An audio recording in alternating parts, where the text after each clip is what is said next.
You've got to have friends like I do. The group has a question and no one knows the answer, but there's always one particular person in the group that will take out his iPhone and ask Siri. While you may think Siri must be pretty smart to know every possible factoid, the truth is that Siri is just a voice-activated search engine, which in turn will just interpret the search results from Google Search or Bing. Some of you have gotten more sophisticated and now want to ask these questions of AI like ChatGPT, and you think the answers will be better. And of course, that will be the perception when you start using AI like Apple Intelligence or Google Gemini.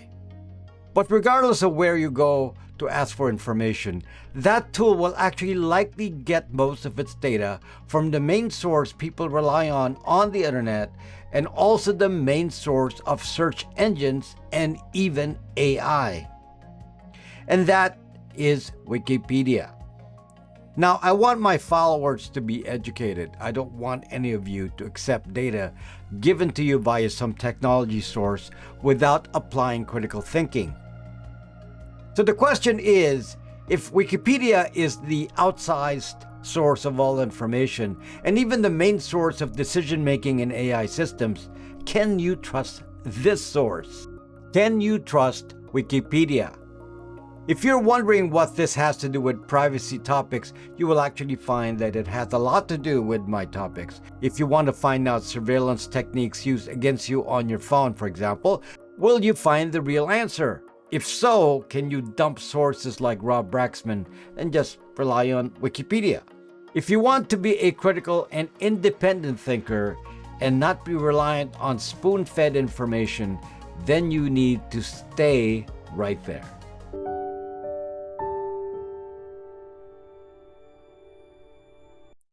Wikipedia has grown in importance with the growth of AI. The problem with the AI learning methodology is that it is initially fed a lot of information to develop its knowledge base. Early AI models were able to do that with wide-ranging sources of information. Other sources, which included Wikipedia, Reddit, Twitter, YouTube, and so on. Today, the information used for creating AI models come mostly from Wikipedia and published peer-reviewed papers from academia. The problem is that sources like X, Reddit, and YouTube did not want their data to be extracted by AI bots for free. But currently, there is no limitation on Wikipedia. So as a general rule, depending on how detailed the information about a topic is on Wikipedia, then you will notice that it is better covered by AI models.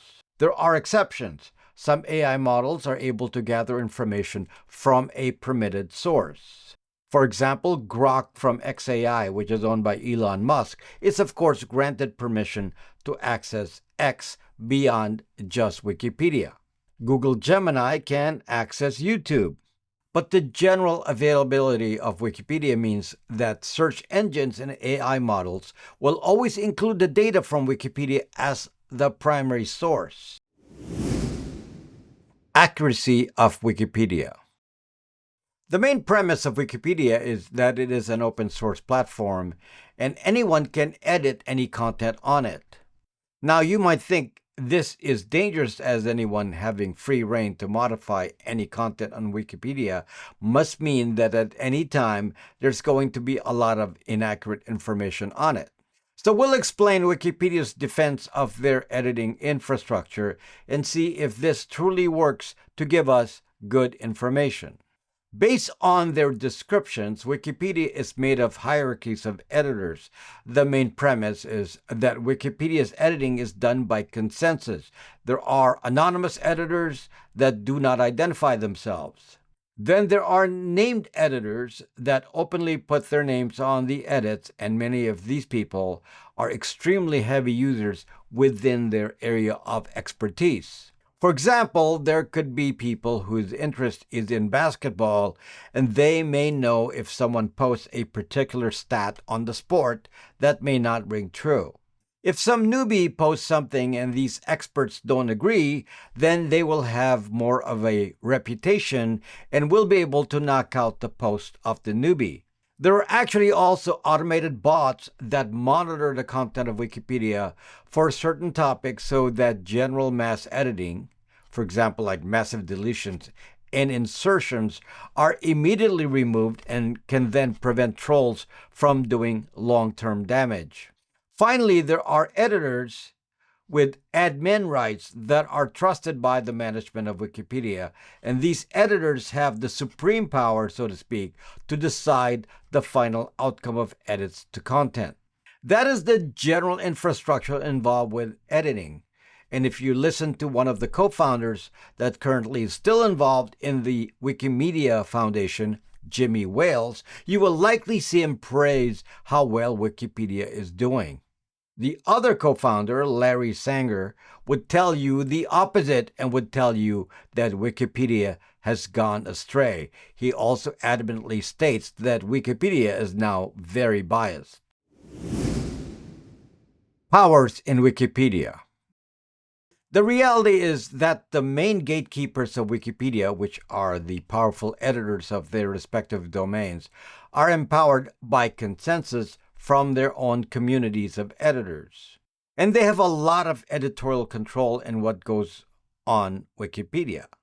For example, supposedly they have come up with rules that content posted on Wikipedia must always imply a neutral stance. While this is apparent in the style of writing you often see, I will tell you right now that depending on the topic, the content is far from neutral. Depending on the subject matter, there are a lot of biases in the content, and a lot of it may not even correlate with the news. There will likely not be any argument on factual pieces of information like when someone died, for example, or dates when certain historical events occurred. But when it comes to interpretation of what actually happened, particularly with current events, then likely there will be disagreement among the viewers of the content, which would likely represent the split in viewpoints politically. I'll get into more specifics on this later, but the main issue you will discover is that the very infrastructure of the editing process is subject to abuse, and this means that you, as a critical thinker, cannot accept that Wikipedia information is accurate or relevant.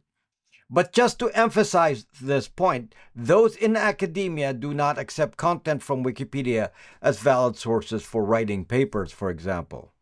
Certainly, you cannot trust Wikipedia for making medical decisions, in contrast to accepted medical sources like Medline or PDR, the physician's drug reference. So even for information based on just factual information alone, it can't really be relied on. I wanted to point out these examples since this is really key to know. Some independent study was made on drug information on Wikipedia, and plenty of errors were found, so relying on it for life and death decisions is obviously problematic. The problem, I will state again, just on the accuracy side, is that this is the main source of data for AI. While it is not the only source, the convenience and availability of information from Wikipedia will mean that AI knowledge will be biased towards whatever data is shown on it. Political bias. While I'm not a political channel, this is important to understand because you'll have to apply your own critical thinking to see if information you see based on current events and current political figures are accurate.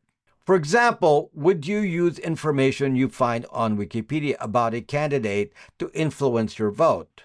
Again, trying to stay away from political influencing here from my end, let me just tell you a very suspicious editing policy on Wikipedia. When it comes to current events, someone cannot just post any particular content on Wikipedia without it being verified by truthful sources. Depending on your political bent, you can review what's said, for example, about the Hunter Biden laptop case, and see if that reporting sounds neutral to you. The problem is that accuracy of information is decided on by the editors based on a published rule of official truthful sources. The list of mainstream media allowed sources are mainly CNN, New York Times, Washington Post, CBS, and so on. The list of sources not allowed as proof of veracity are sources like Fox News, So right here, I have a problem. While I would never claim to anyone that Fox News is completely unbiased, neither would I be able to, with a straight face, claim that CNN is a factual source. In fact, all these outlets openly admitted to suppressing information on the Hunter Biden laptop or Biden's mental status. Thus, stated clearly from Wikipedia's own documentation, the only valid sources of truth is based on known left-biased mainstream media sources. I don't understand this at all. When just from viewership numbers alone, it is apparently clear that more people watch Fox News than any of those other outlets, yet they are excluded as a source. And I'm not implying that Fox News be the only valid source either. I'm saying that there should be a balance of sources. That's the most sensible approach. I suppose if you're politically on the left, then this would sound correct to you. But as someone more on the middle, I find this very strange. Examples of potential bias. Just to give you a specific example, we all know the official statements made about COVID from the CDC. And I have to be careful here because of censorship from YouTube. But I advise you to read the whole article on COVID on Wikipedia.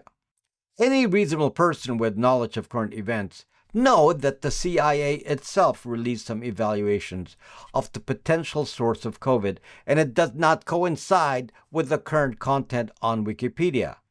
Also, we are quite aware of officially acknowledged side effects experienced by many, but you will not find it mentioned on Wikipedia. There's more, but clearly the line of explanations on Wikipedia exclude non-mainstream but valid knowledge. Snowden. I've often referenced the Wikipedia content related to Edward Snowden since many details related to privacy and mass surveillance were actually revealed by Snowden.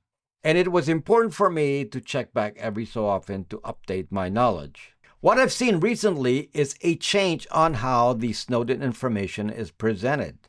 While the original articles about Snowden seemed to have a more libertarian bent in the past, I've noticed that a lot more content has been added lately and the bias seems blatantly anti-Snowden. Since this is something I've looked at frequently over the last 10 years, it is surprising to see. Well, I'm not surprised when I actually reveal the next level of facts related to the Wikipedia infrastructure. But though the imagery relating to Snowden in the article points at Snowden in a much more negative light, there are some interesting facts also shown, which is intriguing. For example, a couple of years back, I remember seeing that participation in the NSA prison program was a paid service, which, by the way, was not mentioned many years ago. This was just added recently. Meaning the NSA paid big tech money to access their private data. But the most recent data on Wikipedia actually now states more specifically that the NSA actually paid billions to big tech companies like Google, Yahoo, and Apple for clandestine access to private data, including directly scanning emails. Motivations. The risky part of trusting Wikipedia is that it goes deeper than some of the observations I made about political figures and anti-establishment personas and anti-establishment ideas. Not only do certain editors have significant control over what gets posted on Wikipedia, the bigger risk is that someone with resources can have significant control over those editors. Larry Sanger, one of the original founding members of Wikipedia, acknowledged that early on in the process, they already knew that postings on the site were detected and known to come from three-letter agencies, specifically the CIA. In the past, they did officially recognize that some posts originated from the CIA based on IP addresses, and even from politicians pushing their side of an issue. Nowadays, Wikipedia actually has a tracking mechanism for poster based on IP address. So trolls are identified based on rogue posts and then their IP address are recorded. That's how they discovered sources of posts in the past. This should be enough to dissuade the occasional troll. Now, this has progressed to Wikipedia identifying VPNs and basically having a bit of a surveillance infrastructure to see the patterns of the people posting. However, it should be obvious that an organization with power, such as a three-letter agency with over $50 billion in funding, should be able to get around flimsy security based on IP addresses. If the CIA cannot figure out how to evade Wikipedia censorship via IP addresses, they can hire me and I'll teach them how to do it. But I don't think they need my help. While a dozen years ago, Larry Sanger already knew that Wikipedia has fully embedded CIA resources entangled in the editing process, there are recent revelations that suggest that an entire floor at Langley is dedicated to Wikipedia alone. Meaning the reality is that any organization with enough resources can likely overwhelm any countering editorial consensus if the organization does not like the content. This means that Wikipedia is very vulnerable to state players with the intent of controlling the writing of history, like a US or a China, Russia, or Iran. It could also mean that very large companies like Apple, for example, could have enough paid editors to ensure that content related to them are scrubbed. Just to test, I just did a search on Wikipedia asking if an iPhone is spying on you. Of course, I have several viral videos on this topic, and if you look at the descriptions of the spyware supposedly found on phones, there is zero content indicating that Apple or Google itself is doing any spying, even though some of that has been used as evidence in court. This I know to be completely false, but I have no editorial power to influence this on Wikipedia, and I don't know who they'd classify as an expert source on this, as this kind of content will not appear on CNN. I haven't specifically noticed any pro-China sentiment, by the way. I looked at the descriptions of the Tiananmen Square massacre, which is a heavily censored topic in China, and it may be that the CIA editors got the edge here in pushing the story as many of us saw it in real time. Conclusion: can you trust Wikipedia? Now, what is the conclusion from all this? Definitely, Wikipedia is not a true neutral source as we expected from old publications like the Encyclopedia Britannica of old. This is a platform that is subject to manipulation. And I notice that history can change on it, as I discussed about the changing story on Snowden. So understand that Wikipedia content, if changed, can be part of a PSYOP operation that can actually influence much of future technologies. And depending on who's in control of these deep state players that actually manage the Wikipedia editors at three-letter agencies, content can of course change again. While editors are identified by usernames and IP addresses, obviously, if the editors are actually government employees, then new people can take over old identities and retain the old reputations and power. Wikipedia reminds me of the Ministry of Information in the book 1984. Over time, with enough control from unlimited funding, could some actually change history? In the book 1984, history was changed so significantly that the current population actually forgot who their original enemy was. My assessment is that any information you get from any source nowadays, particularly AI, will be based heavily on Wikipedia. Thus, Wikipedia has very long-term effects on society and pop culture. That to me makes it very dangerous and clearly makes it a target for influence. Sure, you can likely trust Wikipedia to give you true dates, times, but do not rely on it for scientific data, and certainly not on any interpretation of a current event, nor to judge any person. This also means you must extend this doubt to the AI that sources its information heavily from Wikipedia, which currently includes all AI models. Folks, as many of you know, this channel does not have sponsors. Instead, we rely completely on community support to keep us going. Hopefully, we give you enough information that you find value. Some of you support us on Patreon, Locals, and YouTube memberships, And though I don't publicly acknowledge you for privacy reasons, you are very appreciated. Thank you. For most of our support, we instead strive to provide products and services that help you in your privacy journey. Our newest product is the Brax 3 Privacy Phone. This is a community project involving several companies and is sold on braxtech.net. This is an important tool in the privacy battle as it is immune from things like location tracking from big tech. We have other products and services that can be found on our privacy social media site, BraxMe. We have Brax Virtual Phone that gives you inexpensive, no KYC phone numbers for better anonymity.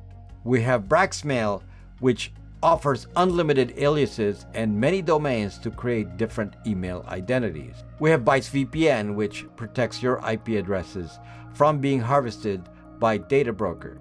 Join us on BraxMe and meet the way over 100,000 users who discuss privacy issues daily. Thank you for watching, and see you next time.